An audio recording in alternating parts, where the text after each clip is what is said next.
ಪ್ರೀತಿಯ ವಿದ್ಯಾರ್ಥಿಗಳೇ, ಈ ತರಗತಿಯಲ್ಲಿ ಭಾರತೀಯ ಕಾವ್ಯ ಮೀಮಾಂಸೆಯಲ್ಲಿ ಕಾವ್ಯದ ಲಕ್ಷಣಗಳನ್ನು ಕುರಿತಂತೆ ಭಾರತೀಯ ಆಲಂಕಾರಿಕರ ಹೇಳಿಕೆಗಳನ್ನು ಗಮನಿಸೋಣ.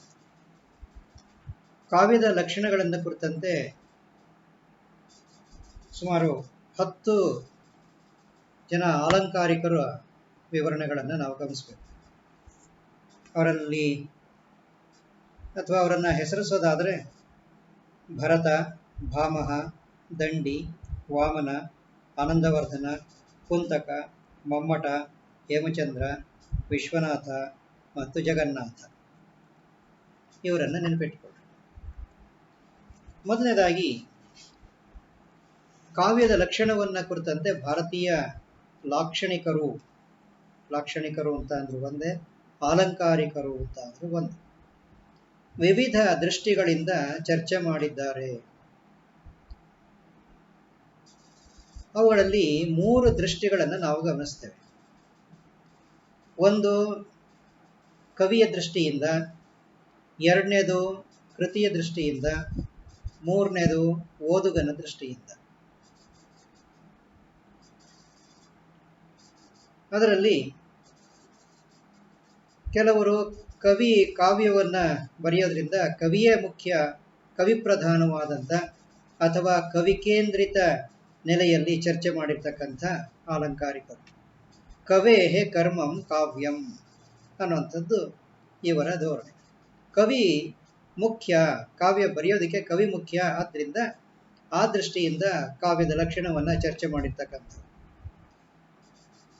ಇನ್ನು ಕೆಲವರು ಕವಿ ಅಲ್ಲ, ಕವಿ ರಚನೆ ಮಾಡಿದ ಮೇಲೆ ಕೃತಿ ನಮಗೆ ಮುಖ್ಯ, ಕವಿ ಅಲ್ಲ, ಆದ್ದರಿಂದ ಕೃತಿ ಕೇಂದ್ರಿತವಾದಂಥ ನೆಲೆಯಲ್ಲಿ ಚರ್ಚೆ ಮಾಡಿದಂತಹ ಕೆಲವು ಆಲಂಕಾರಿಕರು. ಅವರು ಹೇಳ್ತಾರೆ, ಶಬ್ದಾರ್ಥವು ಸಹಿತವು ಕಾವ್ಯಂ ಅನ್ನುವಂತಹ ನೆಲೆಯಲ್ಲಿ ಅವರು ಕಾವ್ಯದ ಲಕ್ಷಣಗಳನ್ನು ನಿರೂಪಣೆ ಮಾಡೋದಕ್ಕೆ ಹೊರಟಂತಹ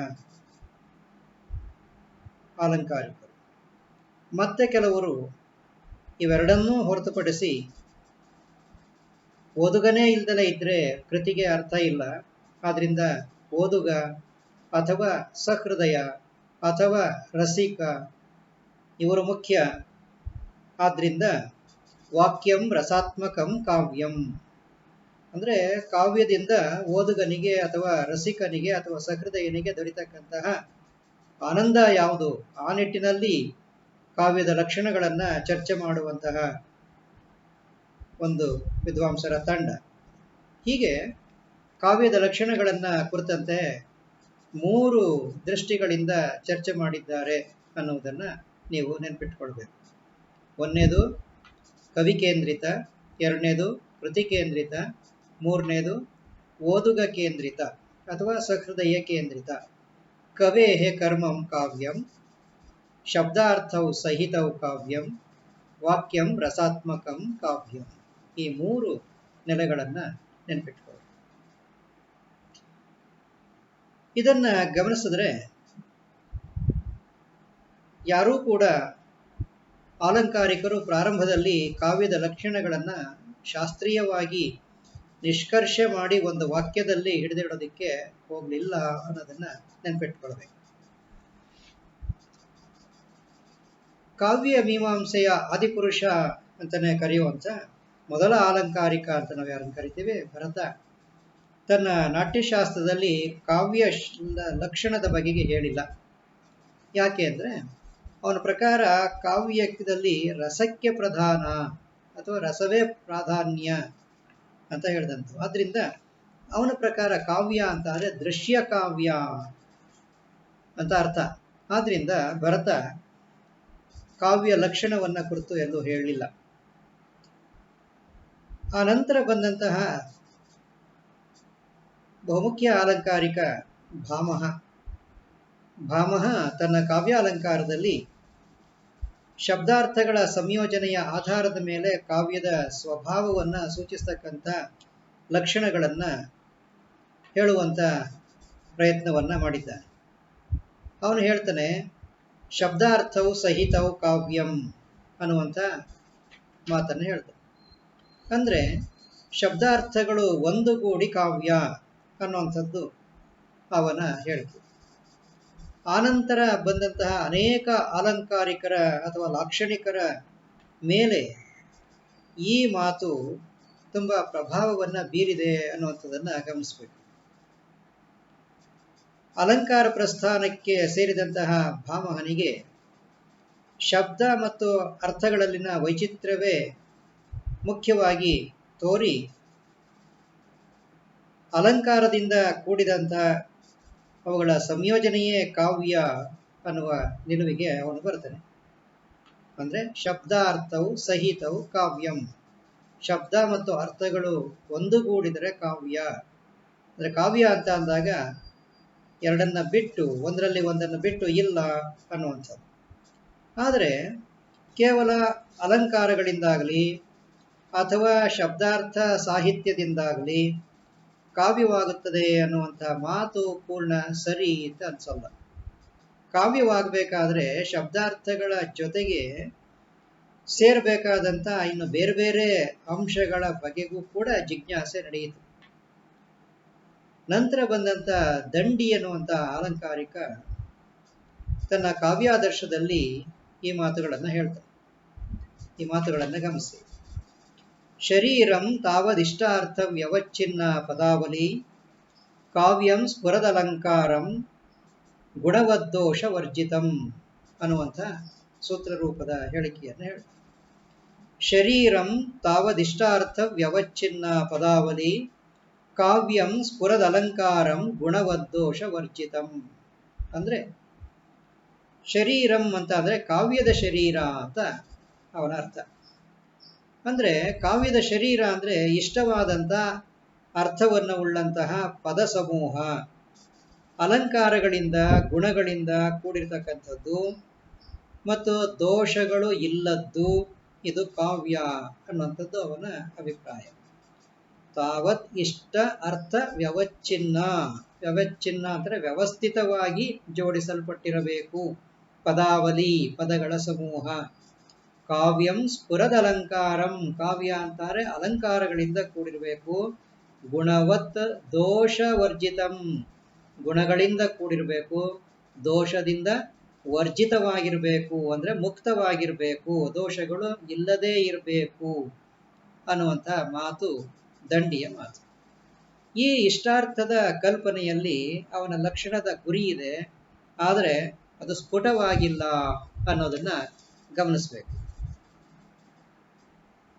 ಇವನ ಹೇಳಿಕೆಯನ್ನ ಮುಂದೆ ಬಂದಂತಹ ಅಲಂಕಾರಿಕನಾದಂಥ ವಾಮನ ಚರ್ಚೆ ಮಾಡ್ತಾನೆ. ಕಾವ್ಯವು ಅಥವಾ ಕಾವ್ಯ ಅಂತಕ್ಕಂಥ ಶಬ್ದ ಗುಣಾಲಂಕಾರಗಳಿಂದ ಪರಿಷ್ಕಾರ ಹೊಂದಿದ ಶಬ್ದಾರ್ಥಗಳಿಗೆ ಅನ್ವಯಿಸುತ್ತೆ ಅಂತ ಒಂದು ಕಡೆಗೆ ಹೇಳಿ, ಮತ್ತೊಂದು ಕಡೆಗೆ ಕಾವ್ಯಂ ಗ್ರಾಹ್ಯಂ ಅಲಂಕಾರಾತ್ ಸೌಂದರ್ಯಂ ಅಲಂಕಾರ ರೀತಿರಾತ್ಮ ಕಾವ್ಯಸ್ಯ ಅನ್ನುವಂತಹ ಸೂತ್ರರೂಪದ ಹೇಳಿಕೆಗಳನ್ನು ಕೊಡ್ತಾನೆ. ಕಾವ್ಯಂ ಗ್ರಾಹ್ಯಂ ಅಲಂಕಾರ, ಕಾವ್ಯವು ಅಲಂಕಾರಗಳಿಂದ ಗ್ರಾಹ್ಯವಾಗುತ್ತದೆ. ಹಾಗಾದರೆ ಅಲಂಕಾರ ಅಂದ್ರೇನು? ಅದಕ್ಕೆ ತುಂಬ ವ್ಯಾಪಕವಾದಂಥ ಅರ್ಥವನ್ನ ಹೇಳ್ತಾನೆ. ಸೌಂದರ್ಯಂ ಅಲಂಕಾರ, ಸೌಂದರ್ಯವೇ ಅಲಂಕಾರ. ಕಾವ್ಯ ಹೇಗಿರುತ್ತೆ? ಕಾವ್ಯದ ಆತ್ಮ ಯಾವುದು ಅಂತಾರೆ? ರೀತಿರಾತ್ಮ ಕಾವ್ಯಸ್ಯ ಅನ್ನುವಂಥ ಮಾತನ್ನು ಹೇಳ್ತಾನೆ. ಈತನ ಮಾತುಗಳಲ್ಲಿ ಅಲಂಕಾರ ಅನ್ನುವಂಥ ಶಬ್ದ ಸೌಂದರ್ಯ ಅನ್ನುವಂಥ ವಿಶಾಲಾರ್ಥವನ್ನು ಪಡೆದುಕೊಂಡದ್ದನ್ನು ನಾವು ಕಾಣ್ತೇವೆ. ಅಲಂಕಾರ ಅಂತಾರೆ ಸಂಕುಚಿತ ಅರ್ಥದಲ್ಲಿ ಬಳಕೆಯಾಗ್ತಾ ಇದ್ದದ್ದು ಇಲ್ಲಿ ಸೌಂದರ್ಯ ಅನ್ನುವಂತಹ ವಿಶಾಲಾರ್ಥವನ್ನು ಪಡೆದುಕೊಂಡಿದೆ. ಅಂತೇನೆ ಕಾವ್ಯದ ಆತ್ಮದ ಬಗೆಗೆ ಚರ್ಚೆ ಮಾಡಿದಂತಹ ಮೊಟ್ಟ ಮೊದಲಿಗ ಈತ ಅನ್ನೋದನ್ನು ಕೂಡ ನಾವು ನೆನಪು ಮಾಡಿಕೊಳ್ಬೇಕು. ಅದು ಯಾವುದು ಅಂತಾರೆ? ಕಾವ್ಯದ ಆತ್ಮ ರೀತಿ ಅನ್ನುವಂಥದ್ದನ್ನ ಹೇಳಿದಂತಹ ಮೊಟ್ಟ ಮೊದಲ ಅಲಂಕಾರಿಕ ಈತ ಅಂದರೆ ವಾಮನ. ತಾನು ರಚಿಸಿದಂತಹ ಕಾವ್ಯ ಅಲಂಕಾರ ಸೂತ್ರ ವೃತ್ತಿ ಅನ್ನುವಂಥ ಕೃತಿನಲ್ಲಿ ಈ ಮಾತುಗಳು ಬರ್ತವೆ. ವಿದ್ಯಾರ್ಥಿಗಳೇ, ಮುಂದಿನ ಅಲಂಕಾರಿಕ ಆನಂದವರ್ಧನ. ಅಂದರೆ ವಾಮನನ ತರುವಾಯದ ನವೀನ ಅಲಂಕಾರಿಕನಾದಂಥ ಆನಂದವರ್ಧನ ಕಾವ್ಯದ ಲಕ್ಷಣವನ್ನು ಕುರಿತು ಒಂದು ಪರಿಷ್ಕಾರವಾದಂಥ ಹೇಳಿಕೆಯನ್ನು ಕೊಟ್ಟಿಲ್ಲ. ಅಂದರೆ ವಾಮನನ ರೀತಿಯಲ್ಲಿ ಕಾವ್ಯದ ಆತ್ಮದ ಬಗೆಗೆ ಆಳವಾಗಿ ಚಿಂತಿಸಿ ಅವನು ಮತ್ತೊಂದು ಸೂತ್ರ ರೂಪದ ಹೇಳಿಕೆಯನ್ನು ನೀಡ್ತಾನೆ. ಅದು ಅಂತ ಅಂದರೆ ಕಾವ್ಯಾಸ್ಯಾತ್ಮ ಧ್ವನಿ, ಅಂದರೆ ಕಾವ್ಯದ ಆತ್ಮ ಧ್ವನಿ ಅಂತಕ್ಕಂತಹ ವಿನೂತನವಾದಂತಹ ಸೂತ್ರವೊಂದನ್ನು ಮುಂದಿಡ್ತಾನೆ. ಸಹೃದಯರ ಹೃದಯವನ್ನು ಆಹ್ಲಾದಗೊಳಿಸುವ ಶಬ್ದಾರ್ಥಗಳಿಂದ ಪ್ರಚುರವಾಗಿರುವುದೇ ಕಾವ್ಯ ಲಕ್ಷಣ ಅನ್ನುವಂಥ ಮಾತನ್ನು ಹೇಳ್ತಾರೆ. ಮುಂದೆ ಬರೋಣ. ಕಾವ್ಯ ಲಕ್ಷಣವನ್ನು ಶ್ರದ್ಧಾಪೂರ್ವಕವಾಗಿ ರಚಿಸಿ ಅದರ ಒಂದೊಂದು ಮಾತಿನ ಅರ್ಥವನ್ನು ಪ್ರಯೋಜನವನ್ನು ವಿವರಿಸಿ ಸಮರ್ಥಿಸಿದ ಮೊದಲನೆಯ ಲಕ್ಷಣಕಾರ ಅಥವಾ ಅಲಂಕಾರಿಕ ಅಂತ ಅಂದರೆ ಕುಂತಕ. ಕುಂತಕ ತನ್ನ ವಕ್ರೋಕ್ತಿ ಜೀವಿತ ಕೃತಿಯಲ್ಲಿ ಹೀಗೆ ಹೇಳಿದ್ದಾನೆ, ಗಮನಿಸಿ. ಶಬ್ದಾರ್ಥೌ ಸಹಿತೌ ವಕ್ರಕವಿ ವ್ಯಾಪಾರಶಾಲಿನಿ ಬಂಧೆ ವ್ಯವಸ್ಥಿತೌ ಕಾವ್ಯಂ ತದ್ವಿದಾಹ್ಲಾದಕಾರಿಣಿ ಎಂದು ಹೇಳ್ತಾರೆ. ಶಬ್ದಾರ್ಥೌ ಸಹಿತೌ ವಕ್ರಕವಿ ವ್ಯಾಪಾರಶಾಲಿನಿ ಬಂಧೆ ವ್ಯವಸ್ಥಿತೌ ಕಾವ್ಯಂ ತದ್ವಿದಾಹ್ಲಾದಕಾರಿಣಿ. ಅಂದರೆ ಕಾವ್ಯ ಶಬ್ದಾರ್ಥ ಸಹಿತವಾದದ್ದು, ಕವಿ ಮನೋವ್ಯಾಪಾರ ವಕ್ರತೆಯಿಂದ ಅಂದರೆ ಅವನ ಸೌಂದರ್ಯಾನುಭವದಿಂದ ಹುಟ್ಟುವಂಥದ್ದು, ಬಂಧದಲ್ಲಿ ವ್ಯವಸ್ಥೆಯನ್ನು ಉಳ್ಳದ್ದು ಮತ್ತು ಆಹ್ಲಾದಕರವಾದದ್ದು ಅನ್ನುವಂಥ ಈ ಸೂತ್ರ ಕಾವ್ಯದ ಸ್ವರೂಪ, ಕಾವ್ಯದ ಉಗಮ ಮತ್ತು ಅದರ ರೂಪ ಮತ್ತು ಉದ್ದೇಶಗಳನ್ನು ಒಳಗೊಂಡಿರುವಂಥದ್ದು. ಶಬ್ದಾರ್ಥವು ಸಹಿತವು ಕಾವ್ಯಂ ಅನ್ನುವಂಥದ್ದನ್ನು ಕುಂತಕ ಹೇಳ್ತಕ್ಕಂತಹ ಮಾತುಗಳು ತುಂಬ ಅರ್ಥವತ್ತಾಗಿವೆ ಅನ್ನೋದನ್ನು ಗಮನಿಸಬೇಕು. ಮುಂದೆ ಮಮ್ಮಟ ಅಂತಕ್ಕಂಥ ಮತ್ತೊಬ್ಬ ಅಲಂಕಾರಿಕ ತನ್ನ ಕಾವ್ಯ ಪ್ರಕಾಶದ ಆರಂಭದಲ್ಲಿ ಒಂದು ಹೇಳಿಕೆಯನ್ನು ಕೊಡ್ತಾನೆ. ಅದು ಅಂದರೆ ತದದೋಷೌ ಶಬ್ದಾರ್ಥೌ ಸಗುಣಾವಲಂಕೃತಿ ಪುನಃ ಕ್ವಾಪಿ. ತದದೋಷೌ ಶಬ್ದಾರ್ಥೌ ಸಗುಣಾವಲಂಕೃತಿ ಪುನಃ ಕ್ವಾಪಿ ಅನ್ನುವಂತಹ ಈ ಲಕ್ಷಣ ಪ್ರಸಿದ್ಧವಾದಂಥದ್ದು. ಇದರ ಅರ್ಥ ಇಷ್ಟೇ. ತತ್ ಅಂದರೆ ಅದು ಅಂತ ಅಂದರೆ ಕಾವ್ಯ ಅಂತ. ಈ ಕಾವ್ಯ ದೋಷವಿಲ್ಲದ ತತ್ ಅದೋಷೌ ಶಬ್ದಾರ್ಥವು ಶಬ್ದ ಮತ್ತು ಅರ್ಥಗಳಿಂದ ಕೂಡಿರುವಂಥದ್ದು, ದೋಷವಿಲ್ಲದೆ ಇರ್ತಕ್ಕಂಥದ್ದು, ಸಗುಣಾವಲಂಕೃತಿ ಗುಣಗಳಿಂದ ಕೂಡಿರ್ತಕ್ಕಂಥದ್ದು ಅಂದರೆ ಗುಣಸಹಿತವಾದಂಥದ್ದು, ಶಬ್ದಾರ್ಥಗಳಿಂದ ಕೂಡಿರುತ್ತದೆ. ಅಂದರೆ ಕಾವ್ಯವು ದೋಷವಿಲ್ಲದ ಗುಣಸಹಿತವಾದ ಶಬ್ದಾರ್ಥಗಳಿಂದ ಕೂಡಿರುತ್ತದೆ. ಇವುಗಳಲ್ಲಿ ಕ್ವಚಿತ್ತಾಗಿ ಅಂದರೆ ವಿರಳವಾಗಿ ಅಲ್ಲಲ್ಲಿ ಅಲಂಕಾರವಿಲ್ಲದಿರುವುದು ಉಂಟು ಅಂತ ಹೇಳ್ತಾರೆ. ಈ ಮಾತುಗಳನ್ನು ಗಮನಿಸಿದ್ರೆ ಭಾಮಹ, ವಾಮನ ಮೊದಲಾದಂತಹ ಅಲಂಕಾರಿಕರ ಅಭಿಪ್ರಾಯಗಳಿಗೂ ಇದಕ್ಕೂ ಹೆಚ್ಚಿನ ವ್ಯತ್ಯಾಸ ಏನು ಕೂಡ ಕಂಡುಬರೋದಿಲ್ಲ. ಈತನ ಕೊರತೆ ಅಂದರೆ ಕಾವ್ಯಜೀವಿತವಾದಂಥ ರಸಧ್ವನಿಯನ್ನು ಕುರಿತಂತೆ ಇಲ್ಲಿ ವಿಚಾರ ಬಂದಿಲ್ಲ. ಆದರೂ ಕೂಡ ಕಾವ್ಯ ಲಕ್ಷಣ ಪರಿಷ್ಕಾರಕ್ಕೆ ಈತನ ಕೊಡುಗೆಯೊಂದಿದೆ. ಅಂದರೆ ಕಾವ್ಯದಲ್ಲಿ ಅಲಂಕಾರಕ್ಕೆ ಕಾವ್ಯದಲ್ಲಿ ನಿಯತವಾದಂಥ ಸ್ಥಾನವಿರಲೇಬೇಕಿಲ್ಲ ಅನ್ನುವಂಥ ಮಾತು ಬಹಳ ಮುಖ್ಯವಾದದ್ದು. ಅಂದರೆ ಕಾವ್ಯ ಅಂತಾದರೆ ಅಲಂಕಾರಗಳಿಂದ ಕೂಡಿರಬೇಕು ಅನ್ನುವಂಥ ಹಿಂದಿನವರ ಕಲ್ಪನೆ ಇತ್ತಲ್ಲ, ಅದನ್ನು ಇವನು ಒಡೆದು ಹಾಕ್ತಾನೆ. ಈತನ ಅಭಿಪ್ರಾಯಗಳನ್ನು ಹೇಮಚಂದ್ರ ಕಾವ್ಯಾನುಶಾಸನದ ಕರ್ತೃ ಮೊದಲಾದಂಥವರು ಅಂಗೀಕಾರ ಮಾಡ್ತಾರೆ. ಆದರೆ ತಮ್ಮದೇ ಆದಂಥ ಹೊಸ ಲಕ್ಷಣವನ್ನು ಸ್ಥಾಪಿಸಲು ಹೊರಟಂತಹ ಪ್ರಮುಖ ಅಲಂಕಾರಿಕರಾದಂಥ ವಿಶ್ವನಾಥ ಮತ್ತು ವಿದ್ಯಾನಾಥ ಅಂತಕ್ಕಂಥ ಅಲಂಕಾರಿಕರು ಮಮ್ಮಟನ ಹೇಳಿಕೆಗಳನ್ನು ಪರಿಷ್ಕಾರ ಮಾಡ್ತಾರೆ. ವಿಶ್ವನಾಥ ಅದೋಷವು ಸಗುಣವು ಅನ್ನುವಂತಹ ಉಕ್ತಿಯ ಪದಪದವನ್ನು ಉಜ್ಜಿ ನೋಡ್ತಾನೆ. ದೋಷರಹಿತವಾದ ಶಬ್ದಗಳೇ ಅಥವಾ ಶಬ್ದಾರ್ಥಗಳೇ ಕಾವ್ಯ ಅನ್ನೋದಾದರೆ, ಕಾವ್ಯ ಅನ್ನುವಂಥ ಶಬ್ದಕ್ಕೆ ಸೇರ್ತಕ್ಕಂಥ ಕೃತಿಗಳು ವಿರಳವಾಗ್ತವೆ ಅಂತ ಹೇಳ್ತಾರೆ. ಒಂದೂ ದೋಷವಿಲ್ಲದೆ ಗ್ರಂಥ ರಚನೆ ಮಾಡಲು ಸಾಧ್ಯವೇ? ಕಾವ್ಯದಲ್ಲಿ ಅಲ್ಲೊಂದು ಇಲ್ಲೊಂದು ದೋಷವಿದ್ದರೂ ಕೂಡ ಅದು ಧ್ವನಿಪೂರ್ಣವಾಗಿದ್ದರೆ ಅದನ್ನು ಉತ್ತಮ ಕಾವ್ಯ ಅಂತನೇ ಅಂಗೀಕರಿಸ್ತಾರೆ. ಹೇಗೆ ಅಂದರೆ, ರತ್ನದ ಲಕ್ಷಣಗಳನ್ನು ಹೇಳುವಾಗ ಅದರ ಹುಳುಕುಗಳನ್ನು ಯಾರಾದರೂ ಹೇಳ್ತಾರ? ಆದ್ದರಿಂದ ರತ್ನದಲ್ಲಿ ಗೀರುಪಾರುಗಳು ಹೇಗೋ ಕಾವ್ಯದಲ್ಲಿ ದೋಷಗಳು ಹಾಗೆ. ಆದ್ದರಿಂದ ಈ ಪದವನ್ನು ಅಂದರೆ ಅದೋಷವು ಅಂತಕ್ಕಂಥ ಪದವನ್ನು ಕಾವ್ಯ ಲಕ್ಷಣದಲ್ಲಿ ಸೇರಿಸಬಾರದು ಅನ್ನುವಂಥದ್ದು ಈತನ ಅಭಿಪ್ರಾಯ.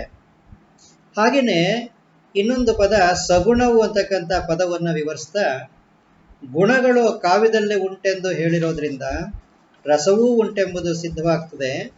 ಗುಣಗಳು ಕಾವ್ಯ ಸ್ವರೂಪಕ್ಕೆ ಆಧಾರ ಅಲ್ಲ, ಅವು ಕೇವಲ ಉತ್ಕರ್ಷವನ್ನು ಕೊಡ್ತಕ್ಕಂಥವು. ಅಲಂಕಾರಗಳ ಕಾರ್ಯವೂ ಇಷ್ಟೇ.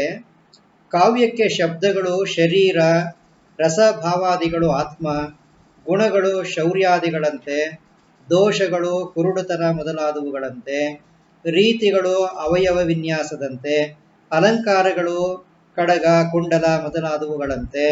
ಆದ್ದರಿಂದ ಗುಣ, ದೋಷ, ಅಲಂಕಾರ ಇವು ಯಾವುವೂ ಕಾವ್ಯ ಲಕ್ಷಣದಲ್ಲಿ ಸೇರತಕ್ಕವಲ್ಲ ಅಂತ ಹೇಳಿ ವಾಕ್ಯಂ ರಸಾತ್ಮಕಂ ಕಾವ್ಯಂ ಅನ್ನುವಂತಹ ಹೇಳಿಕೆಯನ್ನು ಕೊಡ್ತಾನೆ ಸಾಹಿತ್ಯ ದರ್ಪಣದಲ್ಲಿ.